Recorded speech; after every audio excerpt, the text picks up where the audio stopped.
बड़ी खबर आ रही है आगरा से। आगरा पुलिस कमिश्नर साहब, पुलिस परिवारों को कब मिलेगी जर्जर मकानों से निजात, कब मिलेंगे नए निवास। आगरा पुलिस कमिश्नरेट मुखिया दीपक कुमार साहब, पुलिस परिवारों को कब तक मिलेगी जर्जर मकानों से निजात और कब मिलेंगे नए निवास। साहब, आमजन की सुरक्षा करने वाले पुलिस कर्मियों के परिवारों पर भी एक नजर कर दीजिए।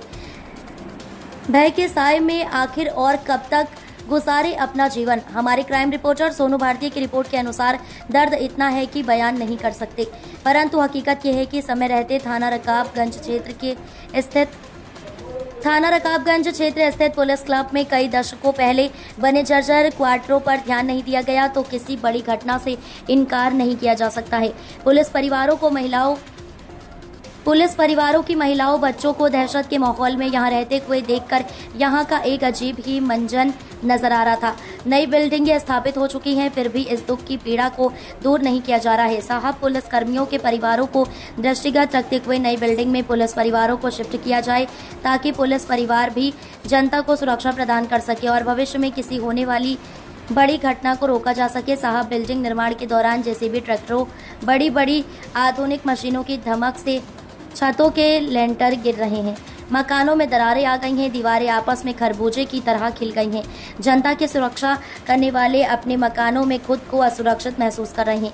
ऐसा लग रहा है कि पुलिस क्लब में बन रही नई 2 बिल्डिंगों के बनते समय पुरानी बिल्डिंगें कब धराशायी हो जाएं, कुछ कहा नहीं जा सकता है। कमिश्नर साहब, पुलिस परिवारों की सुरक्षा व्यवस्था हेतु पुलिस कमिश्नर साहब, पुलिस परिवारों की सुरक्षा व्यवस्था हेतु पुलिस प्रशासन ने पुलिस कर्मियों के लिए ही नई बिल्डिंगों का निर्माण कराया है, जबकि पुराने मकान जर्जर हो गए हैं, मकान टूटने और गिरने लगे हैं। साहब, नई बिल्डिंगों के मकानों को भी पुलिस कर्मियों के रहने के लिए ही बनाए गए हैं। पुलिस के जांबाज जवानों के परिवारों को नई बिल्डिंग में रहने के लिए अनुमति दे दी जाए। साहब, पुलिस परिवार सुरक्षित रहेगा तभी जन परिवार सुरक्षित रहेगा। नई बिल्डिंगों के निर्माण होने की वजह से आधुनिक मशीनें की धमक से पुराने मकान कब धराशायी हो जाएं, ये कहा नहीं जा सकता। पुलिस परिवारों में दहशत का माहौल व्याप्त है। पुलिसकर्मी अपनी ड्यूटी करने चले जाते हैं, महिलाएं बच्चे दहशत में जीने पर मजबूर हैं। साहब, जब जेसीबी जैसी आधुनिक मशीनें चलती हैं तो बच्चे महिलाएं समेत घर से बाहर आकर खड़े हो जाते हैं, ये सोचकर कि मकान गिर जाएगा तो कम से कम हमारी जानें तो बच जाएंगी। ड्यूटी खत्म करके पुलिसकर्मी जब अपने घर आते हैं तो वहां भी डर के साए में रात काटते हैं, भोर होने तक का इंतजार करते हैं। फिर पुलिसकर्मी अपने फर्ज को निभाने के लिए अपने अपने गंतव्य स्थानों पर चले जाते हैं, परंतु हर जांबाज पुलिसकर्मी के दिमाग में सिर्फ यही डर रहता है कि कहीं मेरा परिवार जर्जर मकानों में किसी बड़े हादसे का शिकार ना हो जाए। रिपोर्टर सोनू की खास रिपोर्ट।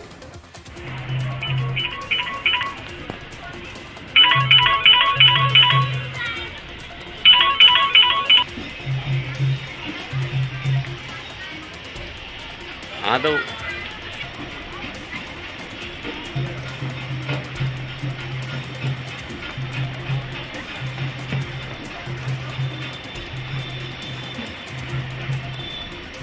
और क्या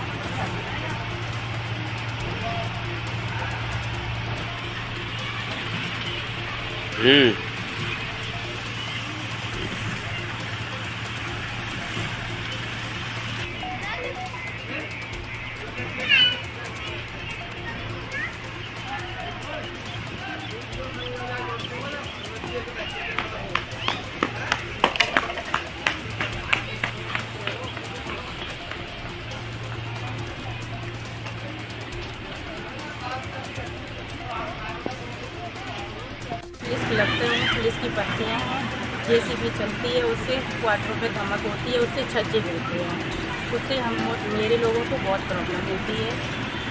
श्रीमान, अब जो नई बिल्डिंगें बनी हैं यहाँ पुलिस क्लब में, आप क्या चाहती हैं उनके लिए? हम ये चाहते हैं कि उसमें मुझे शिफ्ट किया जाए।